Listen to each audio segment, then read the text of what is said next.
Hello, everyone, and welcome to another episode of the Age Group Triathlon Podcast. I'm Simon Olney, and in this week's episode, I'm going to be discussing my personal experiences with AI coaching. Now, a quick word before we get started, it won't keep you long. I have spent a lot of the last month writing a new course that I'm releasing called Fat Loss for Triathletes. And some of you may remember my podcast that I released on the subject back in January. Well, I had a fantastic reception to it.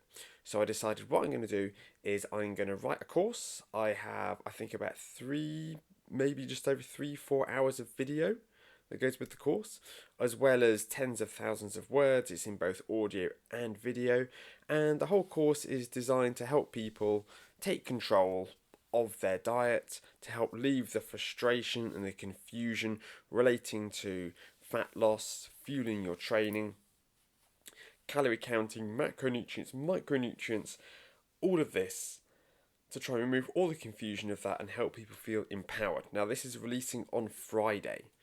So I will be sending out in next week's episode some discount codes for you so that you can enjoy that course for a little bit of a discount for the first 7 days only. So keep your ears peeled for that one. Now, when AI coaching sort of first appeared, I mean, it's been around for longer than people realise. But, it's really come to the fore in the last couple of years as sort of ChatGPT and the like have really taken off. I was very cynical, if I'm honest. You think there's a lot of things that AI it just can't do. And, I've been running my business as I have for best part of 9 years now. And I've been really enjoying it, and I've been getting some pretty good results. So why would I want to work with AI? Why would I want to bring on unknown variables into my working practice? Now, there are two parts to AI coaching, really, I should say, is that on the one hand, you have the consumer-facing side, which is where somebody pays a monthly fee to a company that provides AI coaching. Now, I'm not going to name the platform that I used for obvious reasons, but they pay them a monthly fee and they get written a program and they then go and they follow that program. Now, the idea is that the program is built around them and that as they go through the training process, the AI program tweaks the coaching for them. If they miss a day, then the AI will adapt to that.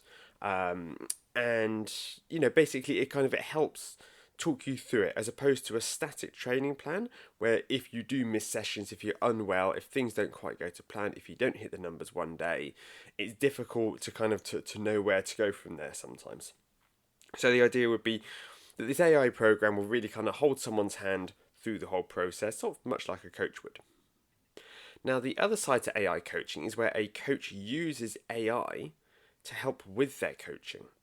So the AI would write the plan for the athlete, and the coach would then go in. The coach would spend less time writing plans, more time working with the athlete, on calls with them, maybe doing some face-to-face work, doing all of the other bits of their business that don't involve writing plans.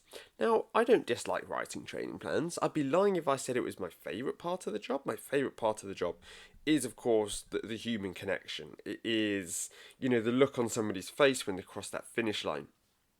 It is sort of the feeling of satisfaction where you manage to walk somebody back from the cliff edge if they think they're not good enough for their Ironman, when you manage to hype them up and get them back into it and then go and complete their race. Those, for me, are the magic moments. Even just somebody being able to sort of swim a length of the pool without getting out of breath. These are little light bulb moments. When writing plans, there's a lot of dragging and dropping workouts from my library. Of course, you go and you tweak those workouts, you edit the time and the intensity and the reps and the intervals and all of that. But it's a relatively sort of mundane process, really. Of course, I'm making dozens of decisions with every week of training that I write. But I thought, if I could use AI to to outsource that plan writing side of things, I can still go in there. I can still edit the plan. Would that allow me to work with more clients, help more people achieve their goals? All this. So I went from being very cynical and no, that never work, into thinking, well, hang on a minute, let me give this a go, okay? Let me at least try, because I still want to be coaching in 30 years' time. I really enjoy my job. I love my job. And being the age that I am, mid 30s, I can't afford to just bury my head in the sand and hope it'll all go away. There are going to be some coaches maybe getting towards the end of their coaching career and they think, you know what, I'm just going to stick with what I'm doing.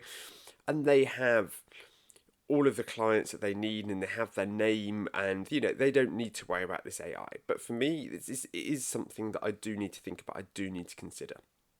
So I thought, you know what, let's give it a go.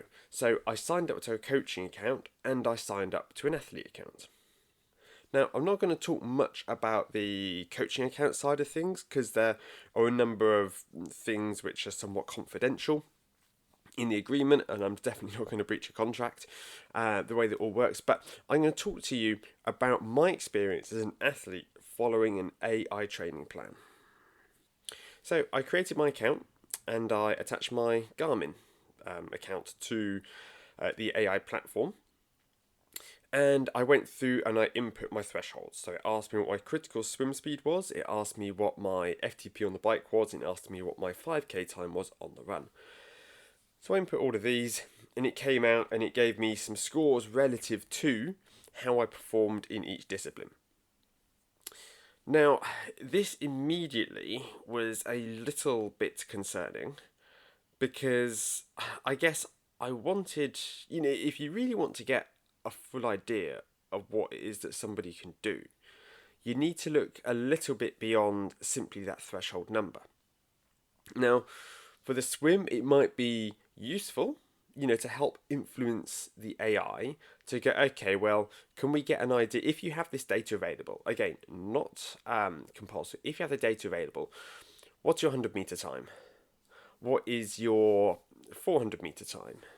What is your 1500-meter time? If you've done 1900 meters, if you've done 3.8 kilometers, what were your times there?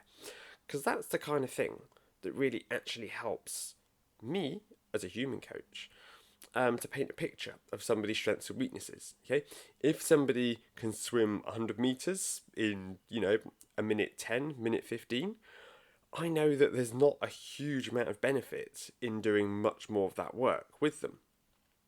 Whereas if they really start to suffer over the longer distances, guess what we're going to spend our time working on? And this is especially true in cycling. Now, some of you may have come across the concept of a power curve. Now, it's very difficult to explain without any visual aids.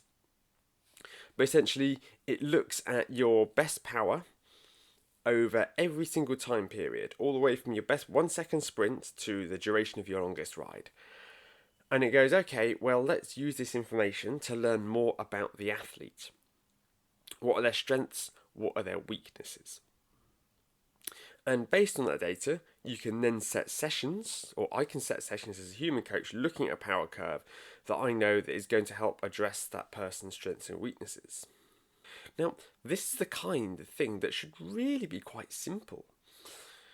It's not that hard for an AI model, which, let's face it, the sort of the strength of AI is to take a vast amount of raw data and go, okay, I'm going to crunch it for you like that, okay, and be able to give you what it is that you need to know.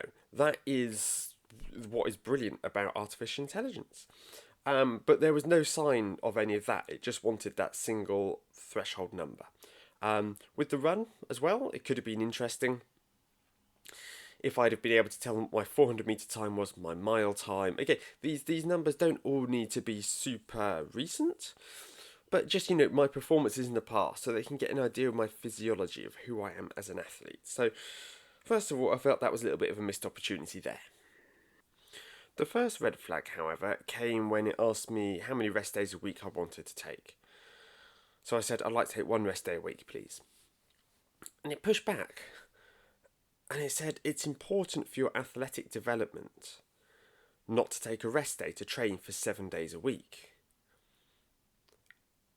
And by this point, I'd already told them that I had been in the sport for 12 years, training for 12 years. And it really, I mean, I have an issue with that. First of all, I do believe that most triathletes should take a rest day. I've worked with some triathletes who prefer not to take rest days, and that's fine. I don't push back against that if that's something they're really adamant about. But most athletes, it should feel not well. We don't want our triathlon training to feel like a second job, is what I'm trying to say here. We should have time off. We should be able to relax. We should be able to spend time with our family. And the fact that it immediately started to say, oh no, you're not dedicated enough, it's important that you don't take a rest day, that was a huge red flag for me.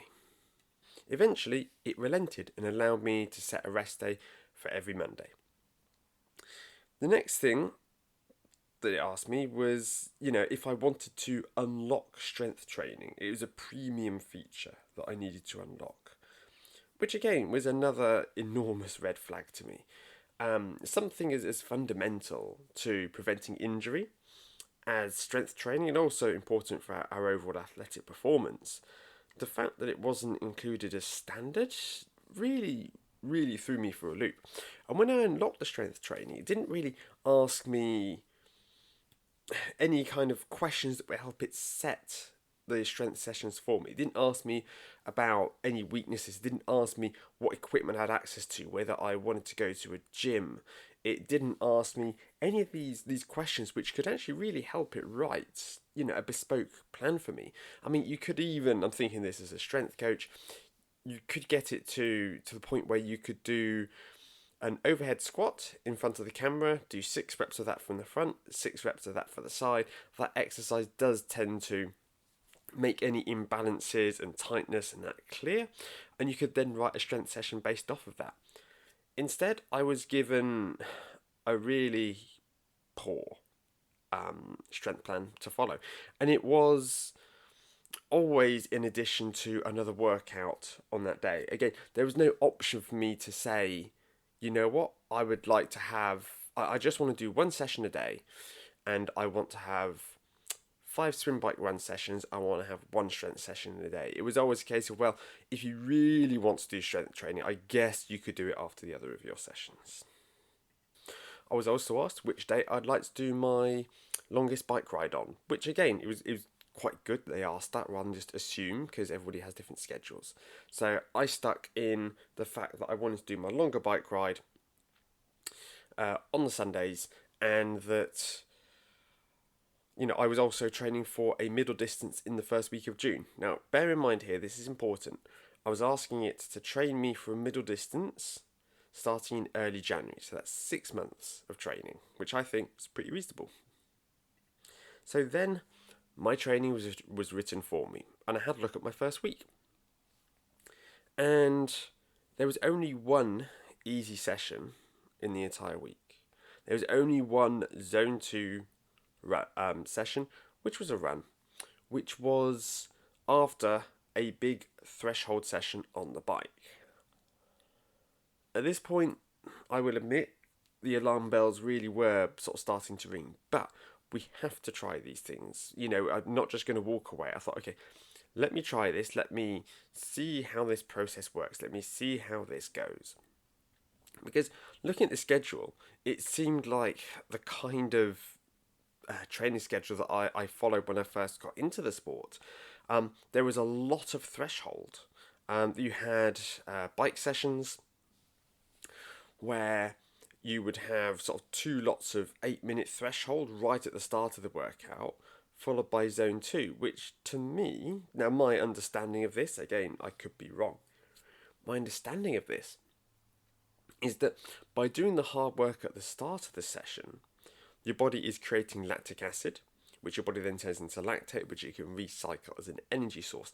And the reason that we do zone 2 training is to ensure that we are isolating that aerobic system so that we are not using any lactate as a fuel source. So the fact that we did all of this zone 2 riding, sort of 40 minutes of zone 2, after those threshold intervals, it really did make me question, you're probably not going to actually really be achieving what the aim was to get from those zone 2 intervals. And the thing that really threw me was that my long bike ride was an hour long, and it contained something like 36 minutes worth of threshold work. That's not a long ride. I'm training for a 70.3 distance that's 6 months away, and you want me to do a load of threshold work. Now, threshold work, it can be a very powerful tool. It increases muscular endurance, it increases our FTP, and I guess it almost again like reminded me like of when I first started coaching, where I was focused more on improving somebody's FTP than actually improving their times at races. You know, because I wanted people to feel that I was a good coach, that I was doing something. So, it seems to come back to that. Maybe we can, if we really focus on FTP early in the program and doing these threshold intervals, then people are going to feel the improvements faster and they'll stick with us. They'll keep subscriptions with us if we do all this hard work, and we don't want to lose people because they think the training is too boring or that it's too easy. And something else that confused me about this very threshold heavy week, in fact I don't think there was a single day without any threshold work in it, is that it had access to all of my workout history for the last sort of 10 years, if not more. And it looked at all of the training that I'd done in the last few months, which has not been an enormous amount, but lots of broadly sort of easy training, some intensity here and there, general kind of off-season work. And he looked at all of that and he said, you know what this guy needs? We need to batter him with threshold. But I'm pretty sure that the AI didn't even look at my previous training history. I'm pretty sure that it said, oh, these are his thresholds. And the fact that I've been training for 12 years maybe assumed that I've been training intensely for the last 12 years, which, let's be honest, is a bit of an assumption. You know, not many people are going to be able to maintain a very high level of training for that many years. Since I started my business, my own training, I haven't dedicated quite as much time to because I'm more interested in helping other people at the moment. But I'll still be doing, I think, a lot of training and racing compared to many triathlon coaches out there. And it just seemed to have it in its head. This is what you need to do, without actually looking at any of my training history, which had all the access to. But you know what? I decided to trust the process. I thought if it's telling me to do this, I need to listen to what it does. Because if I don't do what it does, then why am I using this platform? So I got through the week, and one of the workouts I failed. One of the threshold workouts. I decided that my FTP was probably a little bit too high, so I bumped it down, and that seemed to help things. Then I got onto the weekend long ride, and I failed after that first threshold interval. I finished that first threshold interval. It gave me about 3 minutes before I went for the next kind of things like 18-minute interval. I was like, no, like I don't want to. Like, there is no part of me that wants to ride 18 minutes at threshold just after finishing another 18 minutes at threshold. Look, I can't think of many people who that would be a good idea for. Add into this the fact that at FTP, I'm about 4 watts per kilo. I don't really need to be working on my FTP that much. That is what I'm good at. What I'm not so great at is the longer aerobic intensities. Simply because I just haven't been putting in the long hours that some other people can on the bike. And my ability to turn myself inside out during an FTP test is pretty fantastic, if I'm honest. I don't enjoy it any more than other people, but clearly at 4 watts per kilo, I'm doing something right. And it just felt like it really didn't know me. They didn't have any idea of who I was as an athlete. It really stuck me on these train tracks and just said, look, this is how somebody trains for a 70.3 with 6 months to go. However, this wasn't my biggest issue with the day of training. Because after this huge threshold session, what did it want me to do? Oh, it wants me to go out for a brick run. A brick run. In January, where not only is it freezing cold outside, it's also 6 months until my race. Now, if somebody's been doing triathlons for 12 years, I think their legs know how to run off the bike. And what was I supposed to do? Okay, I peel myself off from this hard interval session on the trainer. Am I supposed to go upstairs, have a shower, get changed into my winter run kit, and then go out for a run? Are you working on the assumption that I am in some fancy garage where I have a treadmill right next to my bike where I can hop on and do that? I mean, let's face it, how many people have that? Don't get me wrong, a good few triathletes do, but isn't this the kind of thing you should check? You knew that I was in the UK. You knew that it was in January. And yet you still said, you know what? Brick run. Now, brick runs for me are probably the most overrated workout in triathlon. Look, I fully appreciate the role of a brick run. And normally, when athletes start to get sort of 6, 7, 8 weeks out from their race, yes, we are going to start doing brick runs in our training. But it's not the kind of thing that you need to start doing from a long way out. It's the kind of thing I think a lot of people do and prescribe because it's triathlon specific. And yes, it is triathlon specific, but also because it's a very specific session, do we really need to be using it in our base phase? And talking about specificity, on the topic of specificity, how specific is threshold intensity to a 70.3? I'd say it's probably the least specific of intensities, maybe just behind sprint. If we are looking at VO2 max, that sort of that intensive aerobic effort, that has a real benefit. That is going to improve our top end aerobic system, which is going to help us cycle faster. If we're looking at zone 2, that is going to improve our aerobic capacity. That's going to help us ride faster. If we're riding at tempo, that is probably for some people going to be close to their race pace. Okay, so you are developing that muscular endurance. You're finding what it is that you feel may be achievable on race day. But threshold, I mean, yeah, it's going to have a benefit. All training is going to have a benefit. But this day, there was nothing about that day which said to me, you're training for a 70.3 in 6 months' time. Anyway, I wanted to be compliant. I wanted to tick off my workouts. So I went for my 20-minute zone 2 run in the evening. And in the end, it was quite pleasant. I did get my tights and my running jacket, and I really got myself bundled up. It was, definitely sort of minus 2, minus 3. But it was quite nice to get out in the evening and go for a little run around the town. And yeah, apart from this this big day that I'm talking about, the rest of the week it was pretty tough. But I thought to myself, you know what? Maybe this is just a little bit of a shock to the system. Maybe because it's been a long time since I've done any structured training. Maybe I just need to get used to it. Maybe I just need to get into the flow of it. If I am here, if I am going to be paying somebody, an AI, to train me, then I need to listen to what they say. Next up was my second week of training. Now, I looked at my second week of training and it looked very familiar. In fact, it looked very, very similar to the first week. Now, I'm the first to admit, as a triathlon coach, sometimes triathlon training does get a bit samey. Oh, look, it's another hour-long easy run. Oh, look, it's another pyramid set in the pool.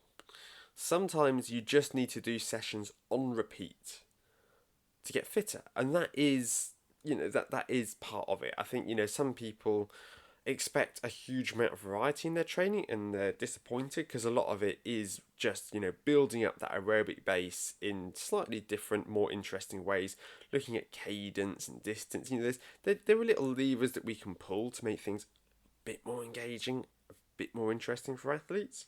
But at the end of the day, especially when we're in the base period, it isn't the most engaging, scintillating training. But this was more of the same. This was more threshold. And it didn't excite me. But I was still happy to train. Thought, right, trust the process, keep going. There were days, however, in the second week where I woke up to train and I just didn't want to. I was tired. I was pretty sore. And I was waiting for the AI to look at my heart rate, which I had access to, using a chest strap for all of my sessions, in the hope they would say, oh, hang on a minute, this guy is riding in zone 2, but his heart rate is climbing throughout the workout. Something tells me that he is tired. And, he's failed some of these intervals. His heart rate was overly high. I'm waiting for the AI to go, oh, hang on a minute, let us change that. But it just didn't happen. After I missed some days, all it did was shift my heart. It just sort of bumped my harder days back, and the easy sessions disappeared. Now, when my long ride, that was in inverted commas in case you hadn't noticed, came around on the next Sunday, I managed it this time. Now, the intervals were shorter. I think they're only around about 12 minutes each, so just the 24 minutes of threshold for a long ride, 6 months out from a race.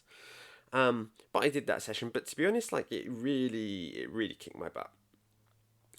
And I remember taking my jersey off, and I'm not a heavy sweater. Taking my jersey off, hanging it over the radiator in the bathroom, having a shower, and coming back to the biggest pool of water that I've seen underneath a cycling jersey for some time. Wow, that I really did put me through the ringer. And there was what I think would really improve this is if there was a way for me as an athlete to be able to say, to give an RPE at the end of that session. To go, that felt like a 9 out of 10. So the AI could go, oh, really? Geez, okay, well, that was supposed to be a 7 out of 10. So we've really, let's dial things back so we don't overtrain this guy. That is the kind of thing that I think would really help. But I'm pretty sure, again, don't quote me on this, I'm pretty sure that all of the prescription of the sessions was based simply on the compliance score. You get a score of how well you followed each workout, and I'm pretty sure that is all that it used to help plan the rest of your training. Because the cost of me dragging myself through this big threshold workout was that I just didn't want to do the brick run. I couldn't face it in the evening. I was smashed. And guess what? I woke up Sunday morning. I don't want to train. I am still battered by that workout. Yes, I wasn't in the greatest shape fitness-wise coming into this training block in January. Because, you don't expect someone to be there 6 months out from their race. But it seemed to assume that my fitness was in a very different place from where it was. And there seemed to be no way for it to recognise that it was pushing me too hard. There seemed to be no way for me to tell it that it was pushing me too hard. So here we are, the third week of training. And I'll be honest, this is where the wheels completely came off. I was tired. My abundance of motivation and excitement to get training to make 2025 a great year had completely evaporated. It literally dragged me and it just kicked me repeatedly. It kicked all the energy, all the motivation, all the excitement out of me. These hard sessions repeatedly, and it became very clear to me that there was no way that I could trust this process, that it wasn't taking me as an individual into account. It felt like it was trying to continually drag me back onto the railway line that it had. It was the idea was, it's going to stick you on this railway track. You're only going to go this way. This is what we've decided is best for you. And if you verge from that, it felt like you were being magnetically drawn back to where it wanted you to be. There was no sense of, oh, yeah, he is obviously having a real struggle this week. Let's make things easier. Or, oh, it seems that he's doing a bunch of easier sessions. Maybe we should include some easier sessions to aid his recovery. It felt like it was just constantly trying to drag me back. And it was relentless. And it really killed my enthusiasm for the sport. Now, one of the features that I went through and I heard about in the sign up process of both my athlete account and my coach account is how it was a very objective way to train, and that it told you exactly what you needed to do without worrying about trendy training philosophies, which I think is basically taking a swipe at polarized pyramidal training, anything like that. The kind of training that it definitely has been popularized in recent years, and for good reason, because a lot of elite athletes have been training like this for decades in some case. If somebody is going to be training for sort of 15, 20 hours a week, then you better bet that most of the training is going to need to be easy. And there've been lots of evidence that's come out to say that even if you have a reduced amount of time to train, that you're still better off probably following this schedule than you are trying to fit in as much intensity as you can.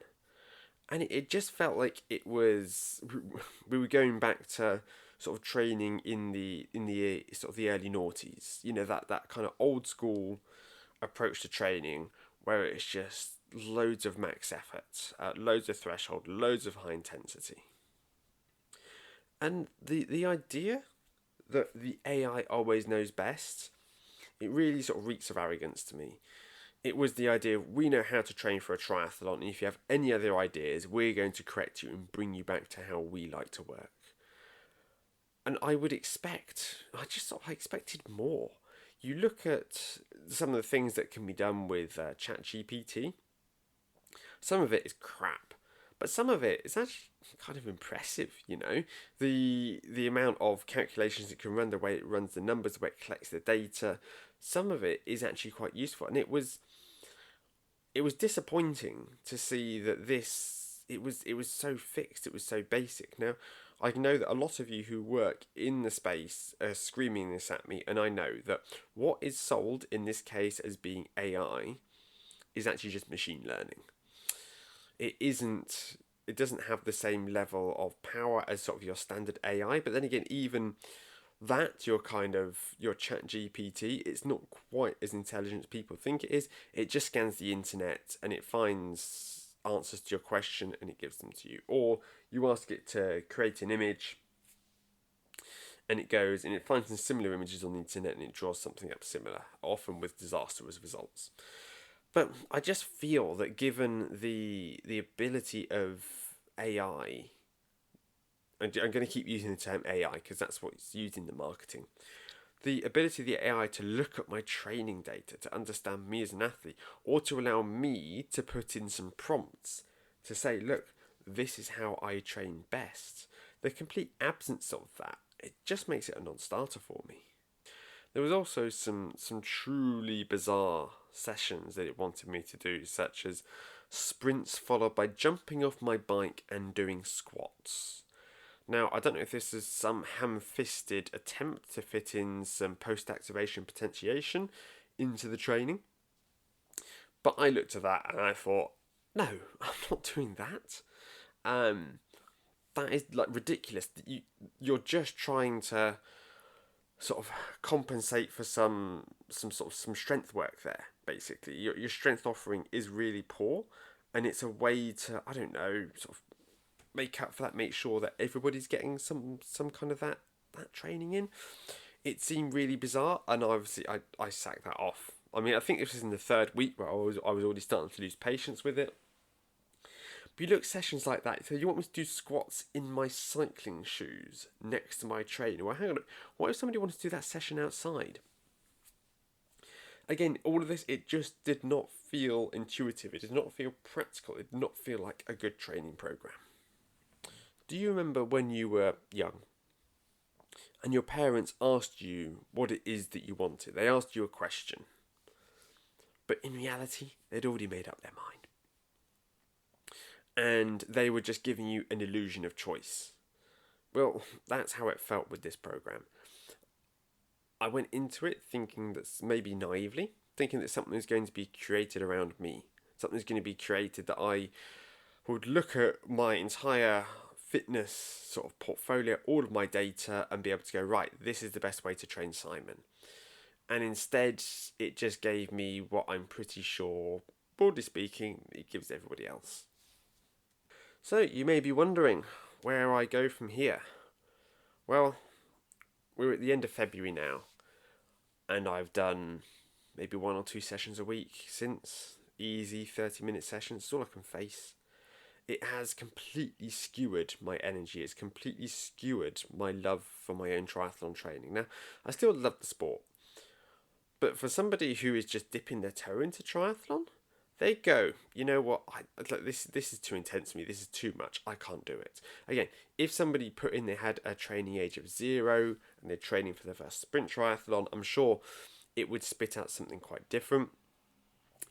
But the way that it overtrains you, it's not dissimilar. Now, I don't have a problem, because I'm not making the podcast about them, mentioning Trainer Road, another company who has shifted towards AI training. Lots of people saying the same, that their plans are just too hard, that people are burning out after 2 or 3 weeks. And it's a real shame.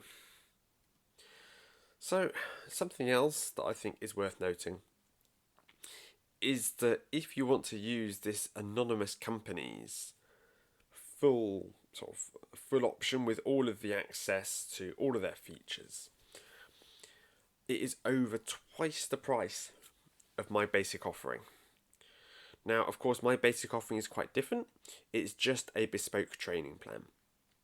You don't have a huge amount of access to me, but we do sit down, I do have a long conversation with you, understand you, your background, your strengths, your weaknesses, the equipment you have available, the time you have available, what kind of event it is, how long we've got for the event, and I go away and I write you a bespoke training plan to go away and to complete in your own time.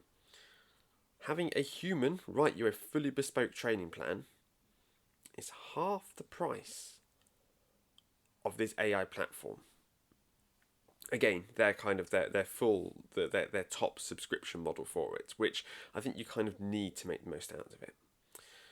And then, if you wanted to work with me on a more intensive basis, so if you wanted to have me to write you a month's worth of coaching, and then you have a call with me where we chat about your training, how it's gone, you ask me questions, tell me what's coming up in your life over the next month, things I need to plan around.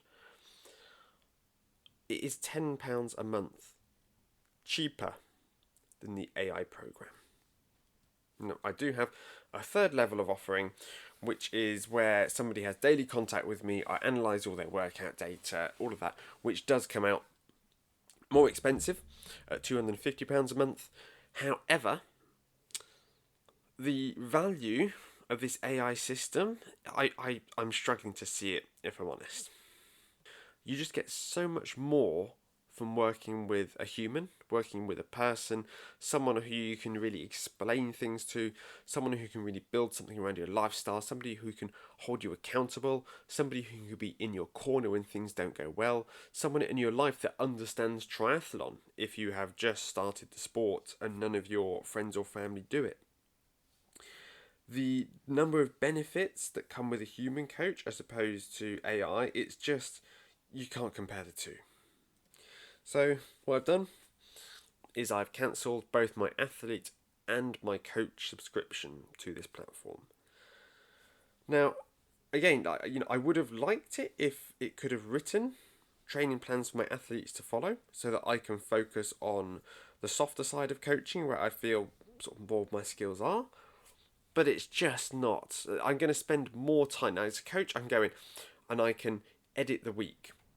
However, from what I read in the onboarding process, as soon as an athlete falls off of the training plan and the AI says, you know what, we need to rejig things, all of my edits get wiped.